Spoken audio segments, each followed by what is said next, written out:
Everybody asking how we doing, say we good. Don't need no one to tell me how to live just like they would. It ain't their business, but they in it, I don't know why. Revolved around my life after I found another. Assalamualaikum warahmatullahi wabarakatuh.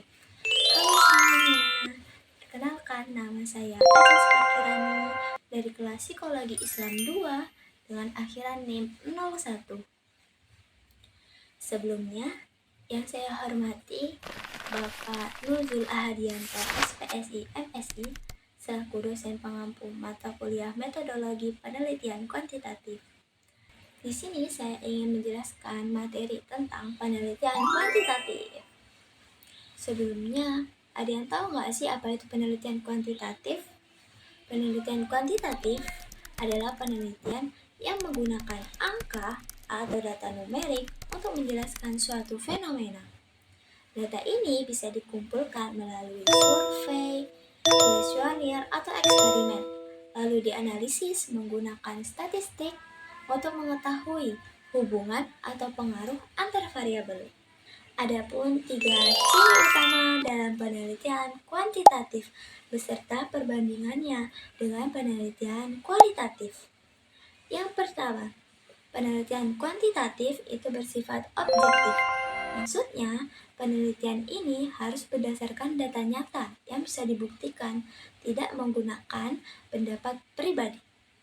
Berbeda dengan penelitian kualitatif ini bersifat subjektif, di mana penelitian ini berisi pendapat-pendapat dari para peneliti. Ciri yang kedua yaitu dalam penelitian kuantitatif, data berupa angka. Maksudnya, semua hal yang diteliti diubah menjadi skala yang bisa dihitung. Berbeda dengan penelitian kualitatif. Penelitian kualitatif itu datanya berupa deskripsi atau kata-kata.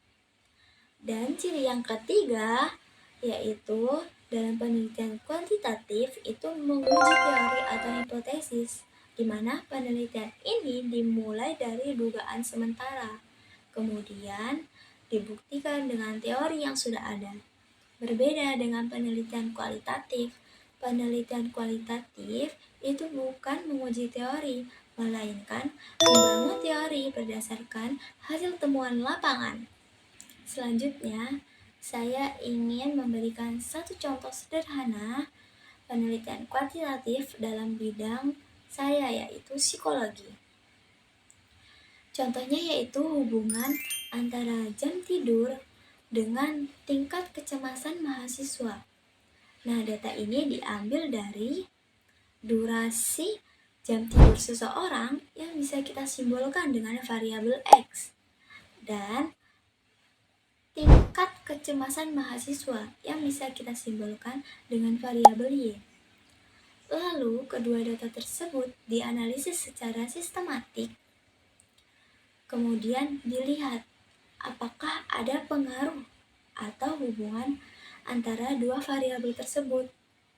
Selanjutnya, saya ingin menjelaskan bagaimana sih teori digunakan dalam penelitian kuantitatif.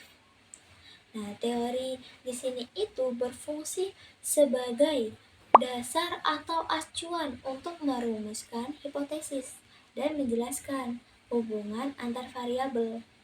Nah, teori ini juga dapat membantu peneliti menentukan arah penelitian dan menjelaskan mengapa hubungan antar variabel itu terjadi. Nah, contoh hubungan antar variabel dalam bentuk kerangka konseptual. Nah, yang seperti tadi kita contohkan yaitu jam tidur yang kita simbolkan dengan variabel X berpengaruh terhadap tingkat kecemasan mahasiswa yang kita simbolkan dengan variabel Y. Nah, kerangka konseptualnya menunjukkan bahwa semakin sedikit jam tidur, maka semakin tinggi tingkat kecemasan yang dialami oleh mahasiswa. Lalu, mengapa sih kerangka konseptual itu sangat penting dalam penelitian? Karena kerangka konseptual itu membantu peneliti memetakan alur berpikir menjelaskan hubungan antar variabel dan menjadi panduan analisis data agar penelitian tetap fokus dan terarah. Baik, saya ingin mengambil satu topik untuk contoh sederhana dalam penelitian kuantitatif, yaitu adalah hubungan antara waktu bermain game online dan konsentrasi belajar pada anak.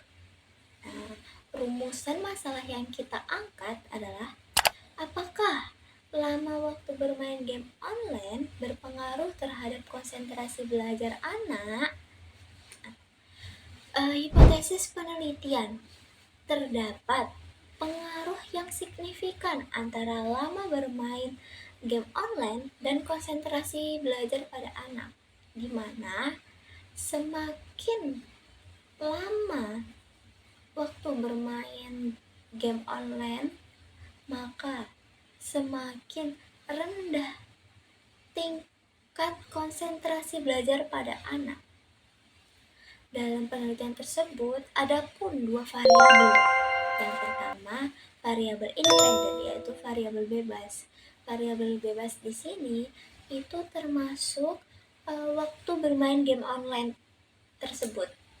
Nah, variabel yang kedua yaitu adalah variabel dependen, di mana variabel ini adalah variabel yang terikat pada variabel independen, yaitu konsentrasi belajar pada anak. Sekian dari saya.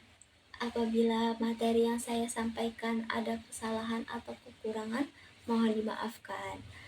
Dari saya, Aziz Sekar Kirani, pamit undur diri. Wassalamualaikum warahmatullahi wabarakatuh. Bye-bye.